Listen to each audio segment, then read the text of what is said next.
Hi friends, আজকে লাঞ্চে খিচুড়ি। আমাদের এখানে বহুত বৃষ্টি হচ্ছে, ওখানে একটু বন্ধ আছে, সেই জন্য আমার বর বললো খিচুড়ি বানাও তো। আমারও ইচ্ছা করছিল ঠান্ডার মধ্যে খিচুড়ি বানাতে, বানিয়ে নিলাম মটরশুঁটি দিয়ে খিচুড়ি। আর খিচুড়ির সাথে আছে, দাও দেখাচ্ছি তোমাদের।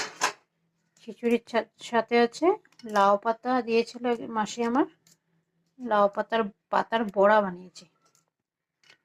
শাক বানাই অ্যাকচুয়ালি আমি, কিন্তু শাক বানাইনি কেন কি বড়া খেতে খিচুড়ির সাথে ভালোই লাগে। আর পাঁপড় ফ্রাই, খিচুড়ির সাথে পাঁপড় ফ্রাই বহুত টেস্টি হয়, ভালো লাগে খেতে। তোমরা কে কি খিচুড়ির সাথে কি খেতে ভালোবাসো কমেন্ট করে বলবে। আমার তো বড়া পাঁপড় ভাজা বহুত ভালো লাগে খেতে।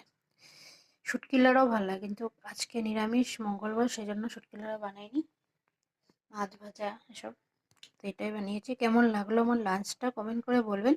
যদি ভালো লেগে থাকে লাইক কমেন্ট শেয়ার করবেন, নতুন যারা বন্ধু সাবস্ক্রাইব করবেন। Bye bye, happy lunch.